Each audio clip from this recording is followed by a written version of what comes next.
Hey everyone, welcome back. Thanks for joining us. Today, we've got a brand new story to share with you. So let's begin. If ever there was a prize for the most horrible way to learn of your significant other's affair, I would probably win it and be in its Hall of Fame.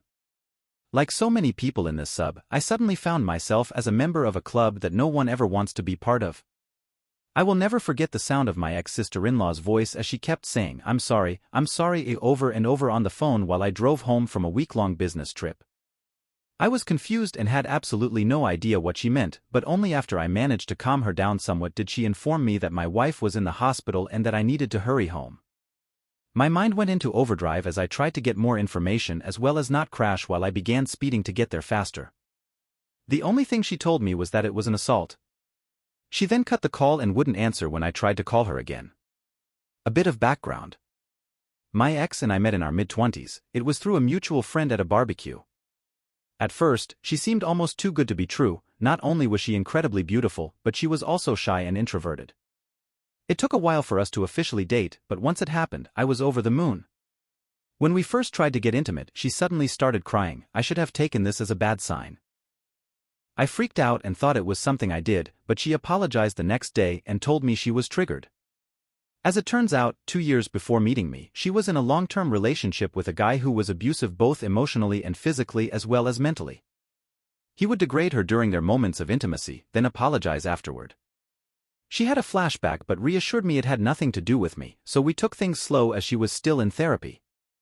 It was tough, but because I loved her, I believed once we got over this, it would make our relationship stronger, and for a while it honestly appeared that way. Fast forward another year, and we'd gotten engaged. First-time intimacy also happened during this stage. I was fortunate enough to be able to buy a house for us courtesy of inheritance from my late uncle. Things were going great, and I half-seriously suggested we plant a peach tree, important for later on, to signify new beginnings, and she was all for it. We were married not long after that, and quite frankly, it was absolutely amazing. Of course, we had our normal ups and downs like every married couple, but I considered us more lucky because she always made it a point to never go to bed upset with each other, and she would always point out gently if I did anything to upset her. Sometime later, life basically happened, and I was promoted at my job. It meant more pay, but it also meant I would be traveling more for work conferences and business meetings. I noticed she had been getting down a lot more and wasn't being as intimate as before. She would keep her phone close to her and even stopped gently addressing things that upset her. I tried to talk to her about it, but she assured me that she was fine and that this was a phase she was going through. Having no reason not to trust her, I let it go. She would sometimes go to her sister's place and spend the night telling me she just needed a bit of girl time with her sister.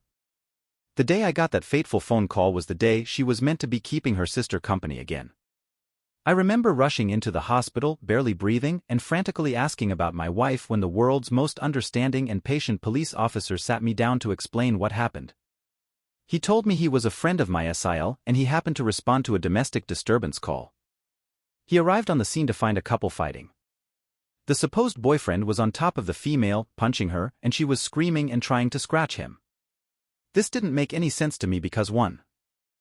This had nothing to do with my wife because we're married, and 2. Literally everyone who knew my wife knew she wouldn't do that. He gave me a knowing look and placed his hand on my shoulder, then told me to be very calm because said girlfriend was actually my wife. If it weren't for the severity of the situation, I would have laughed in his face, but something in the way he said everything made me believe him. I was then ushered in by a nurse to see my wife, and what greeted me to this day, I still can't find the words to describe it.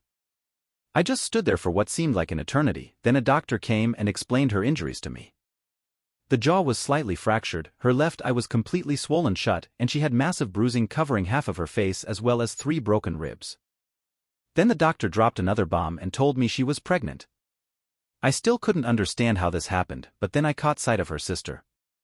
She at first tried to avoid me, but at the persuasion of her police officer friend, she told her what she knew. It turns out my wife's ex had gotten in contact with her 5 months ago. He was doing this redemption pyramid step thing where he would apologize to people he had wronged in order to clear his karma. Anyone else BS meter is going crazy right now. They began talking more, then he convinced her to meet up for coffee and show her he was a changed man. Obviously, old feelings resurfaced, coupled with the fact that he appeared to have changed. Now, it soon developed into an emotional affair. My wife approached her sister for advice, who told her to take things slow and just get them out of her system if she needed to, which then led to a physical affair 3 months later. She actually told my wife that she should at least make peace with her ex in whatever form it may be, and she even offered to cover for my wife once in a while. My SIL was in tears at this point and kept apologizing to me, saying that she didn't know about the abuse as my wife never told anyone other than me and her therapist at the time about it. I was numb, I just couldn't feel anything, and I was absolutely dumbfounded by my wife's actions. When my wife finally woke up, I was there, and she burst into tears upon seeing me. I spent the following months in zombie flight mode. There was individual counseling for her as well as marriage counseling for us at the strong urging of her family.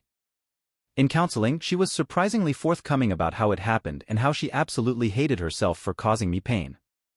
She mentioned how, at one point, on her way home from his place, she actually fantasized about driving into the river because she smelt like him and didn't want his scent to corrupt me, however that made sense. She said she tried to end it but was too weak, and only after learning that she was pregnant that it actually woke her up and made her realize that any further contact with this man was toxic to not only her but the unborn child as well, hence she went to end things in person for good when he snapped on her. She became a shell of herself and developed a phobia for any other male but me. At one point, she couldn't even use the bathroom at night unless I was holding her hand. Sad right? After the baby was born, son, by the way, we got a paternity test, and he was mine, but the more time I spent with her, the more I realized I didn't hate my wife, I actually loathed her. I couldn't see the woman I married but instead saw his leftovers each time I looked at her. I decided to leave because I was afraid I'd do something I'd regret and be exactly like her abusive ex. She begged me not to leave and even made the ridiculous offer of giving me a hall pass as well as slapping her if I wanted to. I knew at this point I had to get out. She was actually very generous during the divorce. She moved back into her parents' home and signed a very well-thought-out co-parenting plan issued by the courts. Moving forward 3 years later, I met my now fiancé by chance.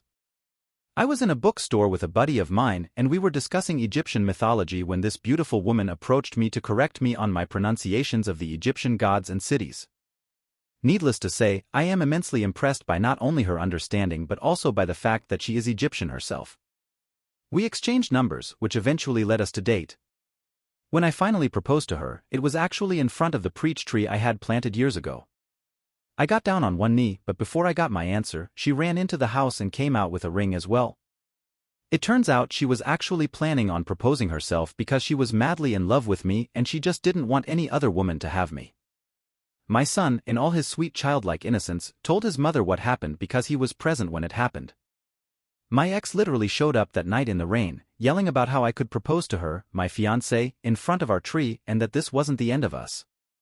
I am completely exhausted at this point. I cannot go to NC because she is the mother of my child, but she is basically harassing me and my fiancé.